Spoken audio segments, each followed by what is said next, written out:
religion, but he must believe in a supreme being in some form. Senator Thurman,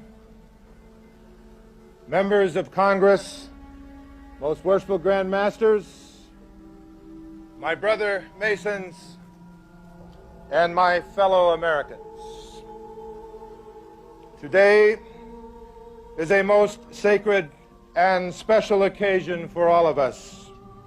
200 years ago, beneath this hallowed sanctuary, the Capitol cornerstone was laid by President and then Grand Master of Freemasons, George Washington. The inauguration of George Washington had taken place on April 30th of that year. On the Bible, which is here this morning, through the courtesy of St. John's Lodge number 1. This is the same Bible upon which Presidents Clinton, Bush, Carter, and George Washington were inaugurated president. The story of how Washington, D.C. came to be is very interesting. Washington, D.C. was originally farmland. This was chosen, of course, by Jefferson and Washington and others to be the site of the new capital of the United States. But Thomas Jefferson knew that this great city needed a full-time architect. He would be the one who watched over it, but he obtained the services of a man from France, a Freemason named Pierre Lafont. Pierre Lafont was a man who knew the Masonic occult world. He knew what he was designated to do.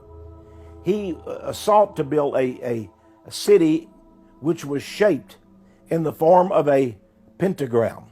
The first time I heard that, you know what I did? I went on Google Earth. Because I don't just believe everything I hear. I went on Google Earth. I didn't even look at a map.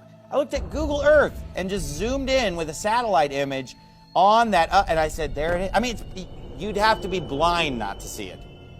I was thinking like, okay, how am I going to find it? And there was just, it's right there. You can't miss it.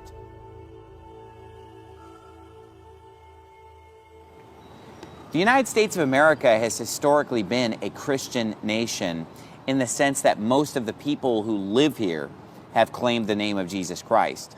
But when it comes to our government, when it comes to our leaders, it's a completely different story. They are not Christian at all. All you have to do is just walk around Washington, D.C. The city of Washington, D.C. is loaded with images and idols and obelisks, satanic symbols and stuff like that. Of course, the whole world knows the name Washington, D.C. What does it mean? Well, of course, it's named after George Washington, the general who defeated the English in the American Revolution. Washington, D.C. But there's a D.C., a District of Columbia, after the name of Washington. What is the District of Columbia? You know, a lot of people have seen Columbia pictures. They see the logo when the woman comes out, and the beautiful woman, and she's holding a great flame in her hand, or a great light, the great torch, the torch of knowledge, of light, because Satan comes as an angel of light. That's his light. She's his goddess, and she's holding up that light. But why would the District of Columbus be called that? Why not the District of Christ? You know, Yeah, it's the District of Columbia, a false goddess. There you go, a false goddess. It's just a totally pagan place. A totally Everywhere pagan place. you turn is paganism. That's right. Then go to the individual state capitals, and you'll find the same idolatry. I remember as a child touring the state capital in Sacramento, California, and seeing the seal of the great state of California, which is Athena. And here's a statue of Athena, and here's another statue of Athena. And look at the capitals of the states themselves. In fact, even the symbol of our nation is a graven image, because the Statue of Liberty is a graven image by anybody's definition. It is a carved image of man. Now you say, well, it's a woman. But here's the thing. It's a man that's dressed up as a woman. I'm not kidding. You think I'm kidding, but I'm not. See, Lady Liberty is actually patterned after the Greek god Prometheus, That God right there is the light bearer, or Lucifer even. The one who brings the light, who is the one who supposedly among the gods brought down knowledge, right? How, like, sort of like the knowledge of good and evil, perhaps? Like, hey, eat of that tree and you'll be like gods. He, Prometheus, was the one who did that. And that is a replica of Prometheus. They're all idols of Satan. That's what we have in Washington, D.C. They're beautiful. Oh, yes, they're beautiful. They're lovely. They're made of stone. But they are of the devil.